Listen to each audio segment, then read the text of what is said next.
من شرور أنفسنا وسيئات أعمالنا من يهده الله فلا مضل له ومن يضلل فلا هادي له أشهد أن لا إله إلا الله وحده لا شريك له وأشهد أن محمدا عبده ورسوله يا أيها الذين آمنوا اتقوا الله حق تقاته ولا تموتن إلا وأنتم مسلمون يا أيها الناس اتقوا ربكم الذي خلقكم من نفس واحدة وخلق منها زوجها وبث منهما رجالا كثيرا ونساء واتقوا الله الذي تساءلون به والأرحام إن الله كان عليكم رقيبا يا أيها الذين آمنوا اتقوا الله وقولوا قولا سديدا يصلح لكم أعمالكم ويغفر لكم ذنوبكم ومن يطع الله ورسوله فقد فاز فوزا عظيما أما بعد فإن أصدق الحديث كتاب الله وخير الهدى هدى محمد صلى الله عليه وعلى آله وسلم وشر الأمور محدثاتها فإن كل محدثة بدعة وكل بدعة ضلالة وكل ضلالة في النار. Jamaah kajian rahimani Allah wa iyyakum. Alhamdulillah, segala puji hanya milik Allah Subhanahu wa taala. Alladzi bi ni'matihi, yang dengan nikmat dan karunia dari Allah Subhanahu wa taala semata tatimmus shalihat, kebaikan-kebaikan menjadi sempurna. Kita lanjutkan kembali kajian kitab kita, yaitu Matnul Ghayati wa Taqrib, matan kitab tentang Al-Ghayah wa Taqrib, yang mana kitab ini disusun oleh Al-Qadi, seorang hakim agama, Abi Syuja'in, kunyahnya adalah Abu Syuja', Ahmad ibni Husainin, namanya Ahmad bin Husain, Ahmad putranya Husain, Al-Asfihani, dan boleh dibaca Al-Asfahani, rahimahullahu ta'ala, amin. Semoga Allah merahmati beliau. Dan kitab yang kita kaji bersama ini lebih dikenal dengan Matnu Abi Syuja', kitab matan yang disusun oleh Al-Imam Abu Syuja', yang mana kitab ini membahas tentang Al-Ahkam, hukum-hukum agama Islam, dimulai dari At-Thahar, kemarin sudah kita bahas ya. Kita mulai membahas tentang kemarin apa? Macam-macam air, kemudian air yang suci dan mensucikan apa saja sudah kita bahas. Maka dalam pertemuan malam hari ini kita lanjutkan dengan fasal yang berikutnya. Lihat ya kitabnya ya, yang bawa kitab yang kuning ini, yang dilihat adalah yang di pinggir ini, mulai dari sini ya. Jadi gak usah dilihat di tengah, pinggir, nanti pinggir lagi ya. Sekarang halaman yang 4. Bagi yang belum tahu, tolong temannya atau saudara yang tahu untuk memberitahu letaknya. Sekarang halaman 4, lihat yang pinggir sebelah kanan yang tulisannya sedikit itu, baris yang ke-6 sekarang. 1, 2, 3, 4, 5, 6. Ada tulisan faslun, sudah ya? Sudah ketemu semuanya? Halaman 4 yang kita kuning ya, baris yang ke-6 ada tulisan faslun wa juludul maitati, di situ sudah? Baik. Sebagaimana yang sudah kita jalankan beberapa pertemuan, sudah berapa pertemuan ini?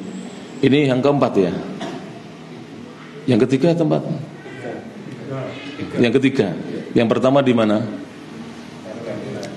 Di Templek, di Masjid Abdul Qadir. Terus yang kedua di Mushola atau Masjid At-Taslim. Ini pertemuan yang ketiga.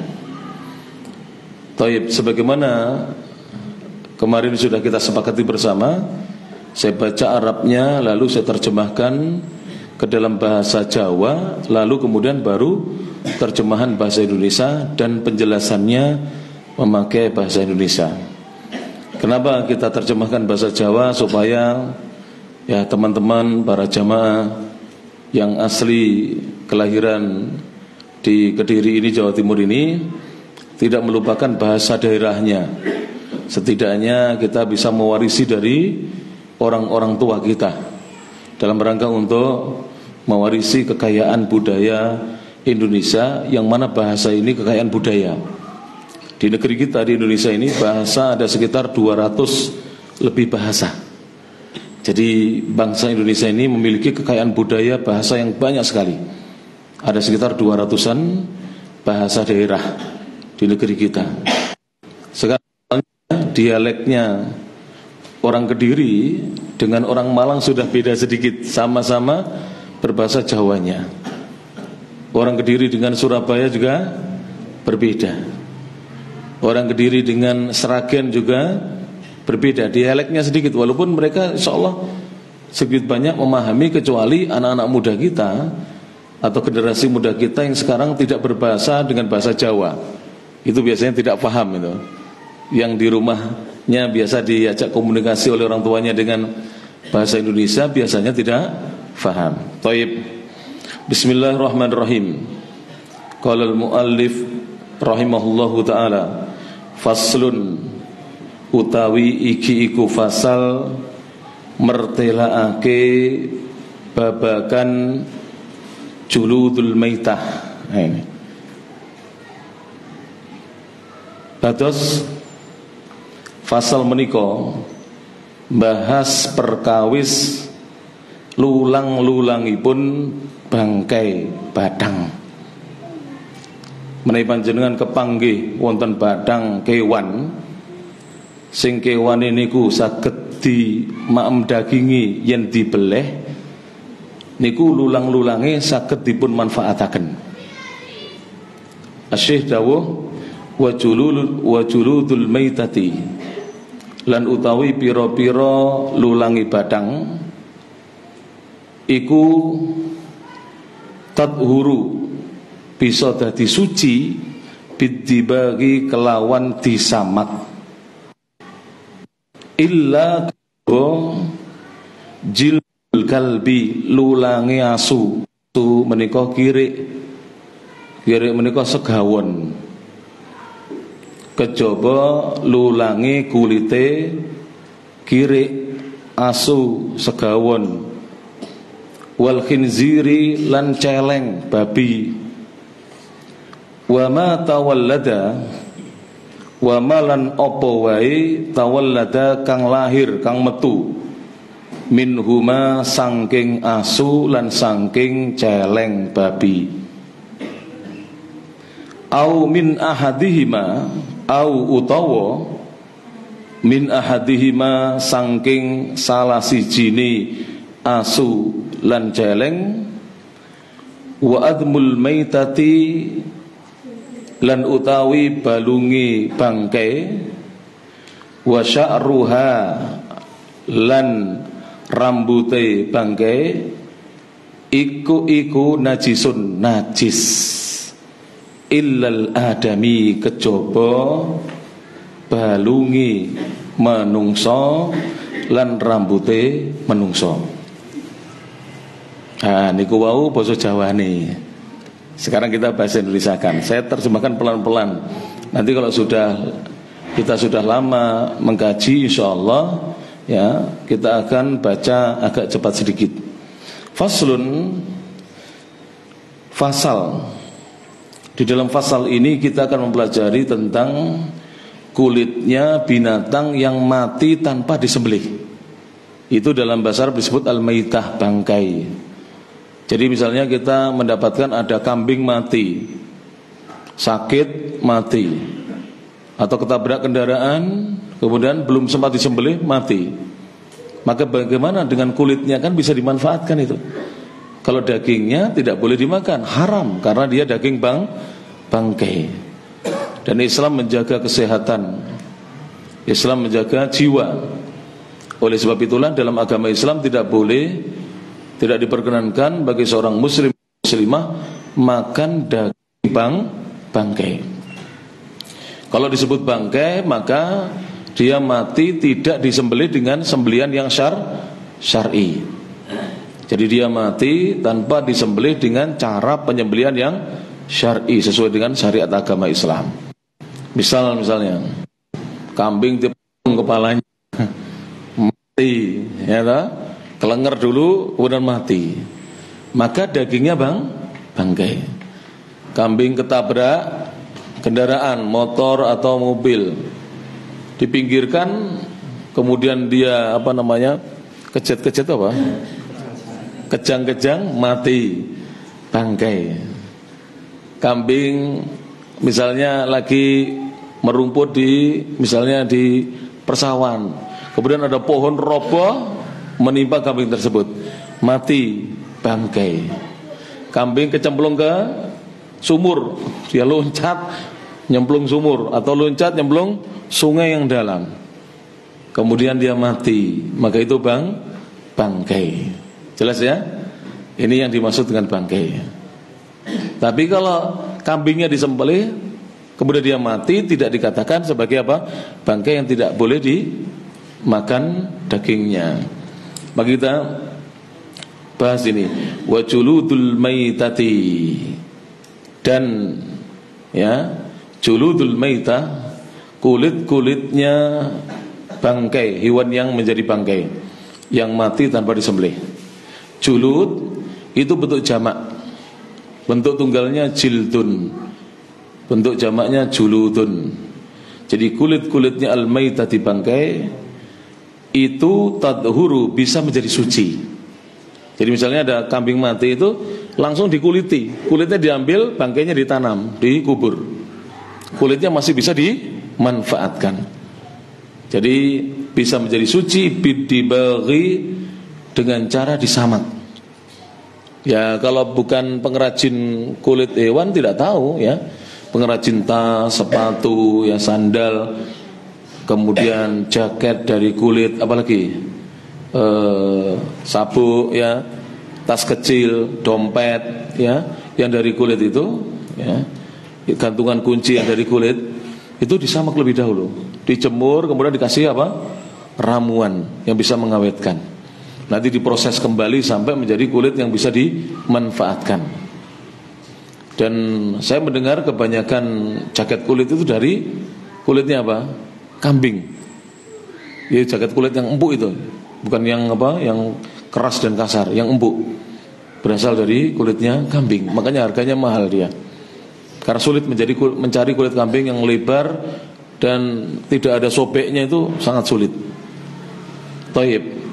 Jadi kulit-kulit binatang yang sudah menjadi bangkai bisa menjadi suci dengan disamak, diberi ramu-ramuan untuk pengawetan. Illa, kecuali jildul kalbi, kulitnya anjing. Jadi anjing, ya, walaupun disembelih, walaupun anjingnya disembelih, kulitnya tetap tidak bisa menjadi suci. Haram untuk dimanfaatkan. Ya, kulit anjing. Kemudian wal khinziri, dan babi, termasuk juga babi hutan. Babi hutan, babi yang dikonsumsi oleh manusia, babi peternakan, sama. Jadi walaupun disembelih, itu walaupun ya seandainya disembelih, tapi babi itu kebanyakan tidak disembelih. Saya dulu masa kecil saya sering lihat di kandang babi itu, di Pari itu ada, ditusuk duburnya dulu. Jadi duburnya ditusuk dengan besi panas. Gak tahu sekarang masih begitu apa tidak. Zaman saya masih kecil itu sering kita lihat. Kalau subuh saya lihat di jagalan sapi, orang nyembelih sapi. Yang nyembelih babi. Dan seringnya sore ditusuk duburnya dengan besi panas sampai mati. Katanya ya, kalau disembelih ya, itu kalau darahnya keluar tidak enak dagingnya. Wallahu a'lam bishawab, saya lupa dulu begitu. Coba ditanyakan nanti. Ya, dimonitor. Jadi ada tim relawan yang mau monitor apa sebabnya kok ditusuk itu. Atau memang susah menyembelihnya ya, karena lehernya tebal sekali memang. Lehernya tebal sekali. Wallahu a'lam bishawab. Jadi kecuali kulitnya anjing dan babi walaupun disembelih dan sekalipun kulitnya sudah disamak tidak diperbolehkan untuk digunakan. Jelas ya? Tidak menjadi suci, tetap najis. Wa ma tawallada, dan apa saja hewan yang terlahir minhuma dari keduanya, atau apa saja yang keluar dari keduanya, maka semuanya dihukumi apa? Najis. Taib. Jelas ini para jamaah rahmati Allah Subhanahu wa taala. Kemudian au min ahadihima, atau keluar dari salah satu dari keduanya, keluar dari anjing maupun dari babi. Lalu beliau mengatakan wa admul maitati, dan juga tulangnya bangkai. Jadi tulangnya bangkai. Wa sya'ruha, dan rambutnya itu najisun najis, illa kecuali al-adami, kecuali jika itu adalah ya rambutnya manusia, anak Adam. Jadi kalau ada orang meninggal dunia, maka rambutnya anak Adam manusia itu tidak najis ya, tidak najis. Kita angkat itu dari kamarnya menuju tempat ya dimandikannya, disucikannya, itu kalau kita menyentuh rambutnya tidak najis. Itu khusus manusia. Thayyib. Kemudian beliau mengatakan faslun, utawi iki kubab nerangake fasal, wala yajuzulan ora wenang menika artosipun ora oleh, boten diparengake, istimalu gunaake awanid zahabi, piro-piro wadah kang digawe sangka emas, wal fiddati lan sangka perak, wa yajuzu lan wenang oleh diparengake istimalu gunaake ghairihima, liyane emas lan perak, minal awani saking piro-piro wadah. Nah, menika pembahasan ingkang enggal nggih. Wadah-wadah ingkang bahanipun saking bahan emas lan perak niku mboten pareng digunakake. Menawi damel hiasan pareng, disimpen mangke didol malih kangge simpenan bareng, tapi digunakake mboten pareng. Digunakne ngombe mboten pareng, digunakne dados ajang kangge mangan nggih mboten pareng. Niku wadah-wadah nopo gelas, nopo piring, nopo sendok, nopo garpu ingkang bahanipun emas lan perak mboten pareng digunakake kangge mangke sak sampunipun ngaji mawon. Saniki mboten pareng ngaji, ora oleh ndelok HP. Mangke sak sampun ngaji dipadosi.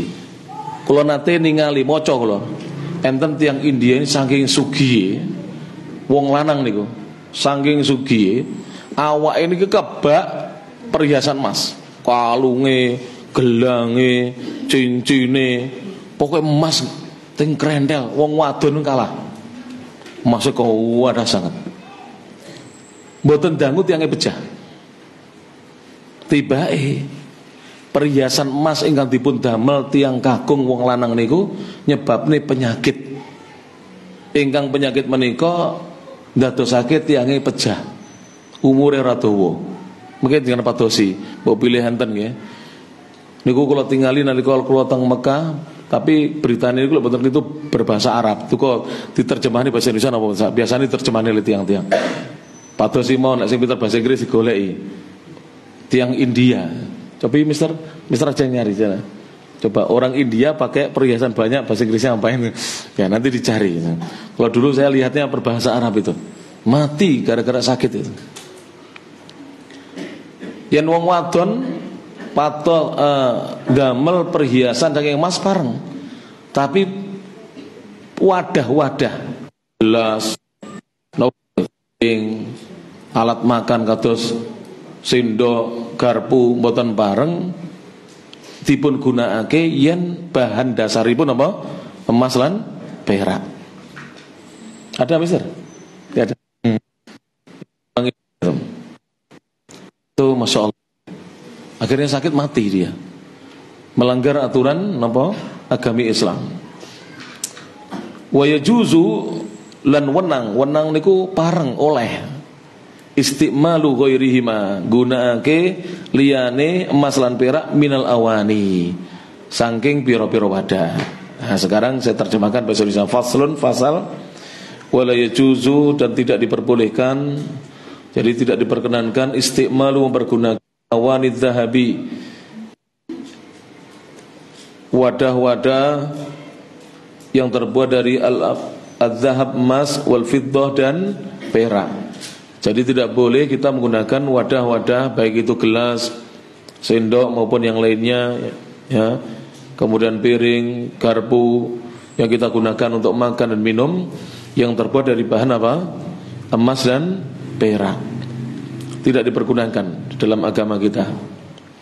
Wa yajuzu dan diperbolehkan istimalu ghairihima untuk menggunakan ya wadah-wadah yang terbuat terbikin dari selain keduanya. Berarti untuk selain keduanya boleh. Misalnya dari apa? Ya, wadah makanan dari batu, apa itu? Cobek itu. Untuk dibuat apa itu? Membuat sambal ya. Atau untuk ngeracik bumbu, untuk menghaluskan bumbu, atau dari apa? Tanah liat yang dibakar itu. Ya, cobek tapi yang dari tanah liat. Kadang-kadang kan beberapa warung yang menjual apa itu lele lalapan ya, lele lalapan atau apa itu? Ya, itu belut. Itu biasanya cobeknya itu dari apa? Tanah liat. Boleh digunakan. Atau yang lainnya. Yang penting bukan dari bahan emas dan perak. Maka silakan ya digunakan. Adapun dari bahan emas dan perak, maka kita tidak diperkenankan untuk ya mempergunakannya. Ya. Ini adalah larangan agama. Apalagi sampai laki-laki memakai perhiasan emas bahkan berlebih-lebihan. Ada beberapa orang laki-laki itu setelah dia apa itu namanya tunangan ya. Kalau dalam Islam kan khitbah itu lamaran ya. Itu dia sengaja tukar cincin apa? Berupa emas itu. Kalau dilihat cincinnya emas. Tidak boleh ya. Kalau laki-laki hanya boleh memakai perhiasan dari apa? Perak. Tapi untuk digunakan sebagai wadah makanan, minuman ya, wadah nasi, itu larangan agama untuk mempergunakan dari bahan apa tadi? Emas dan perak. Insyaallah jelas ini pembahasannya singkat-singkat ini fikih. Kita ngambil kitab fikih yang singkat. Taib faslun utawi kiku fasal wasiwakulan utawi siwak mending gunakake kayu siwak kangge ngresiki untu iku mustahabun den sunahake fi kulli halin ing dalem saben-saben kondisi keadaan kahanan illa kejaba ba'da zawali sa'use lingsire srengenge lisaimi tumrape wong sing poso. Dados panjenengan sikatan damel kayu siwak biasa menten iki kadang-kadang radi alit gitu. Separuh ini driji jendian iki biasane kayu siwak. Dipun damel siwakan. Niku termasuk sunnah. Ing dalam saben-saben wekdal kejawi kejaba sak sampunipun lingsire srengenge napa sak sampunipun srengenge sampun terglincir lisaimi tumrape tiyang ingkang nindakake poso napa poso sunnah napa poso Ramadan wa huwa lan utawi nglakoni siwak ngresiki untuk nganggo kayu siwak iku fi thalathati mawadhi'a ing dalam telu pira-pira panggonan iku asyaddu istihbaban banget anggene istihbaban apane istihbaban disunahake inda taghayyuril fami ing dalem nalikane berubahi alfami ambune cangkem bau mulut. Terus menawi panjenengan ngeromaos ambune cangkem niku sampun berubah mboten sekeca niku disunahake supados napa ngresiki untu kang ngangge kayu siwak. Min azmin setengah sebabe sangka azmin meneng ora genduman. Terus tiang mendel meneng niku malah kadang-kadang niku abape luwih mambu timbangane tiang sing ngomong. Mau meneng dangu benten kali kula ngajar ngeten iki. Niki malah mboten abape medal terus bus. Tapi sing mendel niku kadang-kadang itu dibuka apa. Kadang-kadang ngoten niku. Min azmin. Ya, setengah saking meneng. Azmin niku maknane nggih menika huwa sukutun tawilun meneng kang dawa. Terus dangu menenge. Au wa ghairihi lan liyane meneng. Wa indal qiyami lan ing dalem nalikane al qiyami tangi minan naumi saking turu. Wa indal qiyami lan nalikane al qiyami tangi ila sholati tumuju salat. Fasal menika nerangake bilih bersiwak gosok untu ngresiki untu sikatan damel kayu siwak menika dipun sunahake. Kapan dipun sunahake? Sak wanci-wanci. Kapan mawon dipun sunahake? Ning tumrape tiyang ingkang poso boten dipun sunahake menawi sampun selengingin apa lingsir pun malbet dhuwur niku sak sampun dhuwur boten sikatan. Lan bersiwak menika wonten tigang panggenan, tigang keadaan. Ingkang tiyang bersiwak menika kesunahane langkung dipun sunahaken. Kapan menika? Pertama, nalika ambune cangkem niku mulai berubah. Nggih, napa sebabe mendel, napa liyane mendel, sing nomor kalih. Nalika tangi turu. Sing nomor 3 nalika tiyang niku badhe nindakne salat. Nah, sekarang penjelasannya memakai bahasa Inggris ya. Bahasa apa ini sekarang? Bahasa Inggris ya. Kersane lengkap ya. Tapi saya nggak bisa bahasa Inggris sayangnya. Jadi, penjelasan bersiwak itu disunahkan dalam setiap keadaan dan kondisi. Jadi dalam kondisi yang bagaimanapun seorang itu disunahkan untuk bersiwak atau menggosok giginya. Kecuali setelah tergelincirnya matahari bagi orang yang berpuasa. Jadi wasiwaku dan bersiwak itu mustahabun disunahkan, dianjurkan. Fi kulli halin dalam setiap kondisi dan keadaan. Illa ba'da zawali kecuali sesudah zawal, sesudah tergelincirnya matahari, lis-shaimi bagi orang yang sedang berpuasa. Wa huwa fi thalathati mawadi'a dan bersiwak itu dalam 3 kondisi, dalam 3 tempat asyaddu istihbaban lebih disunahkan lagi. Jadi lebih besar kesunahannya lagi. Kapan itu? Yang pertama inda taghayyuril fami ketika berubahnya bau mulut. Min azmin baik disebabkan diam yang lama ya, diam yang lama wa ghairihi maupun selainnya. Di sini dijelaskan apa makna min azmin. Kila dikatakan huwa sukutun tawilun diam yang lama. Wakila dan dikatakan oleh sebagian ulama huwa tarkul akli yang meninggalkan makan. Berarti orang yang tidak dalam waktu yang lama itu bau mulutnya bisa berubah. Maka pada saat itu disunahkan untuk apa para jamaah? Bersiwak, membersihkan giginya dengan kayu siwak. Yang kedua, wa indal qiyami minan naumi dan ketika bangun dari tidur ini lebih ditekankan ini. Nanti saya jelaskan yang selain ini. Ini yang 3 ini lebih ya. Ketika bau mulut berubah, ya, mulutnya baunya berubah. Yang kedua apa? Bangun dari tidur. Jarang orang bangun tidur baunya wangi, itu jarang ya, mesti berubah baunya. Kemudian yang ketiga, wa indal qiyami ila sholati, dan ketika dia berdiri untuk sholat. Disebutkan dalam hadis Nabi SAW yang dalam hadis Nabi SAW, Nabi mengatakan, seandainya aku tidak memberatkan atas umatku, aku akan perintahkan ya mereka untuk bersiwak ketika hendak wudu atau ketika hendak sholat. Boleh ketika sebelum wudu siwakan, atau ketika hendak sholat. Setelah wudu siwakan. Makanya ada beberapa ulama kadang-kadang ya, kiai, ustadz itu, dia mengatakan sawu sufukum sambil apa?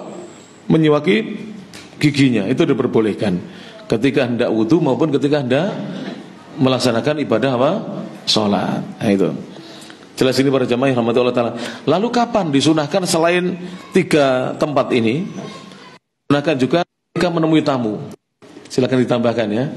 Disunahkan ketika kita menemui tamu. Jadi kalau kita misalnya mau menemui tamu, ada tamu, disunahkan kita menggosok gigi kita. Kalau tidak ada kayu siwak, ya gantinya pasta gigi dengan sikat gigi. Pasta gigi dengan sikat gigi sebagai gantinya. Kemudian yang berikutnya adalah ketika mengajar, ketika hendak mengajar, khususnya mengajarkan agama.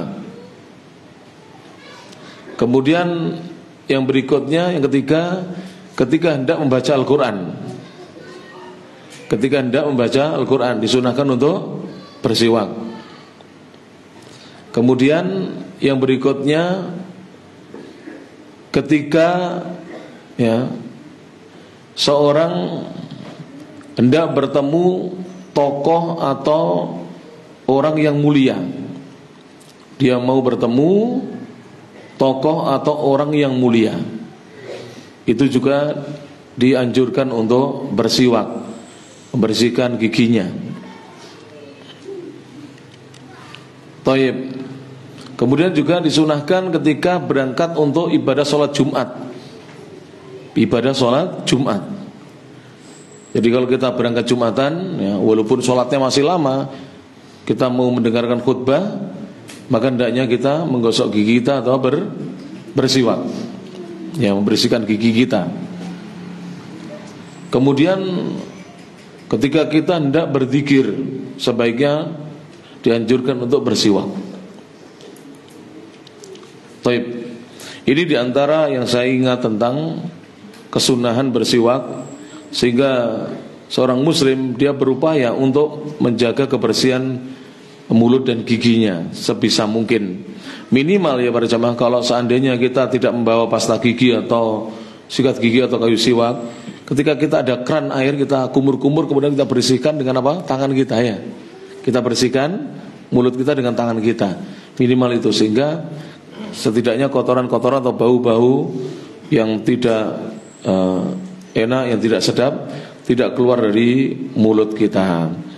Dan subhanallah ya, saya punya beberapa guru, rata-rata kiai saya itu meninggal di usia sekitar mungkin kisaran 82 tahun, ada 79, ada kiai-kiai saya, guru-guru saya, sepuh-sepuh sudah meninggal sekarang.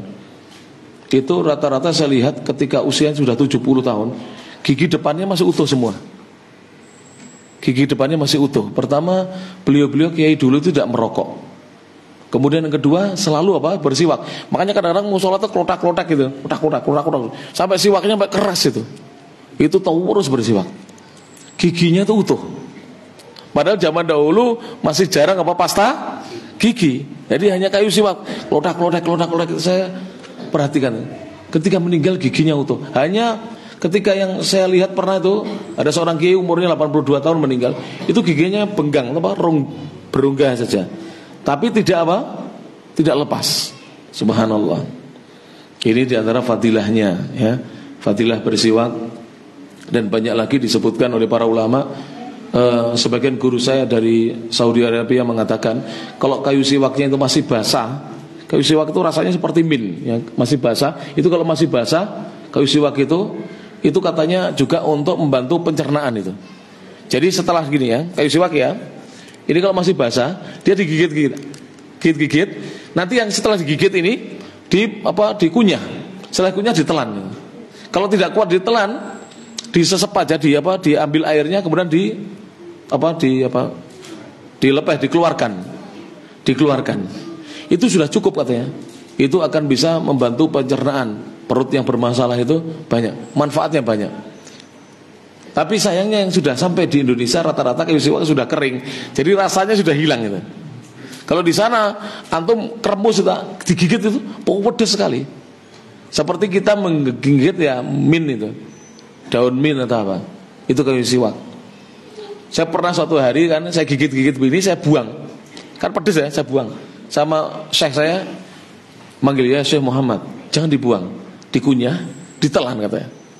Saya coba, saya kunyah, saya telan itu, pedes rasanya. Tapi mulut itu terasa sampai kerongkongan tuh kayak segar itu, karena seperti kita menelan mint itu, segar sekali. Dan itu katanya itu bagus untuk pencernaan kamu dan perut kamu, katanya seperti itu. Dan sudah diteliti tentang kayu siwak itu, manfaatnya. Saya dulu punya mertua, ini cerita saja. Beliau meninggal 74 tahun, giginya masih utuh. Karena rajin gosok gigi tapi tidak pakai kayu siwak. Tapi setiap gosok gigi gusinya berdarah. Kemudian istri saya mengatakan, carikan apa Bi supaya bapak itu gusinya tidak berdarah. Karena dia rajin gosok gigi, tapi setiap gosok gigi karena mungkin sudah tua ya, gusinya langsung berdarah setiap gosok gigi itu. Nanti berhenti darahnya, tapi setiap gosok gigi berdarah. Akhirnya saya waktu itu bukan memberi siwak karena susah di Indonesia. Saya belikan siwak F itu loh, pasta gigi yang mereknya apa? Siwak F. Karena itu ada kandungan siwaknya itu. Alhamdulillah berhenti. Setiap gosok gigi tidak lagi mengeluarkan apa? Darah. Tidak lagi mengeluarkan darah. Ini menunjukkan bahwa ya siwak itu memiliki keutamaan. Dan disebutkan di dalam hadis Nabi SAW, siwak itu madharatun lil fami, membersihkan atau mensucikan mulut, wa mardhatun lillah, dan mendatangkan ridhonya Allah Subhanahu wa taala. Jadi kayu siwak itu membersihkan mulut dan mendatangkan ridhonya Allah Subhanahu wa taala. Cukup itu bagi kita insyaallah untuk kita senantiasa membersihkan mulut kita. Ya mudah-mudahan yang sudah terlanjur giginya tanggal 1 lepas 1 2 mulai sekarang kita rajin gosok gigi insyaallah sampai kita tua insyaallah masih ada insyaallah ya. Sebagaimana saya ceritakan tadi, kiai-kiai saya itu masyaallah itu sampai wafatnya masih utuh giginya itu, dijaga oleh Allah Subhanahu wa taala. Karena setiap mau sholat klotak gitu. Jadi pakai kayu siwak sudah keras itu. Ya karena kan nunggu, kalau kayu siwak kan nunggu kalau ada orang pulang haji atau umroh. Kalau tadi dulu belum ada seperti sekarang orang yang jualan itu oleh-oleh haji. Kalau sekarang banyak, silakan di toko-toko haji atau toko-toko herbal itu mesti ada kayu siwak dijual itu 8.000 atau 10.000. Kalau dulu belum ada, dulu menunggu orang pulang haji atau umroh. Ini yang bisa disampaikan para jamaah yang rahmati Allah Subhanahu wa taala. Dalam kesempatan malam hari ini ditandai ya, kita sampai pembahasan tentang siwak ya. Baik, kesimpulannya apa tadi? Yang pertama pasal yang berapa itu? Itu berarti pasal yang pertama ya, bahwa kulit bangkai itu bisa menjadi suci dengan disamak ya. Kecuali kulitnya apa tidak bisa menjadi suci? Anjing dan babi dan apa saja yang terlahir dari keduanya. Jadi misalnya campurannya kan bisa jadi anjing dikawinkan dengan apa, babi juga begitu, maka najis. Nah, kemudian tulang dan rambutnya hewan bangkai semuanya juga najis kecuali itu miliknya manusia. Kalau manusia tidak. Kemudian pasal berikutnya ya, pasal yang berikutnya adalah tidak diperbolehkan kita mempergunakan wadah-wadah dari emas dan perak untuk dipakai makan, minum ya, tidak diperbolehkan. Namun diperbolehkan kita menggunakan wadah atau untuk berwudu ya, tidak boleh berwudu wadahnya itu ciduknya, gayungnya atau wadahnya itu dari emas dan perak. Tapi diperbolehkan selain keduanya dari wadah-wadah yang ada. Tadi saya contohkan misalnya batu, tanah liat yang dibakar atau seng atau apa, itu diperbolehkan ya. Plastik diperbolehkan. Kemudian yang ketiga, pasal yang ketiga, bersiwak itu disunahkan dalam semua kondisi ya, disunahkan dalam semua kondisi. Bahkan Nabi SAW mengatakan, lauma asyukka ala ummati la amartuhum bisiwaki inda kulli wudu'in, wa fi riwayah inda kulli salatin. Seandainya aku tidak memberatkan umatku, maka aku akan perintahkan umatku untuk menggosok giginya, membersihkan giginya dengan kayu siwak setiap hendak wudu atau setiap hendak sholat. Ini yang paling ditekankan oleh Nabi SAW. Kemudian di kitab ini dijelaskan, bagi orang yang berpuasa jangan gosok gigi kalau sudah zawal, sudah tergelincir matahari, sudah masuk waktu zuhur. Kalau pagi masih boleh ya. Hanya saja para ulama berbeda pendapat bagaimana gosok gigi yang tidak menggunakan kayu siwak tapi menggunakan pasta gigi. Nah ini karena memasukkan sesuatu. Sebagian ulama mengatakan boleh, tapi harus berhati-hati. Sebagian ulama mengatakan cukup pakai sikatnya saja, digosok, dibersihkan. Yang penting tidak ada kotorannya. Karena bau mulut orang yang berpuasa walaupun di dunia ini tidak sedap, tapi di akhirat lebih harum daripada bau misik ya, itu alasannya. Kemudian ada 3 keadaan yang mana bersiwak itu kesunahannya lebih besar lagi, yaitu ketika seorang berubah bau mulutnya, baik karena diam maupun selainnya. Yang kedua, ketika dia bangun dari tidurnya. Dan yang ketiga, ketika dia hendak mendirikan sholat. Demikian bisa disampaikan. Kurang lebihnya mohon maaf. Akhirul kalam, subhanakallahumma bihamdik, asyhadu an la ilaha illa anta, astaghfiruka wa atubu ilaik. Wa akhiru da'wana alhamdulillahi rabbil alamin. Tsumma assalamualaikum warahmatullahi wabarakatuh.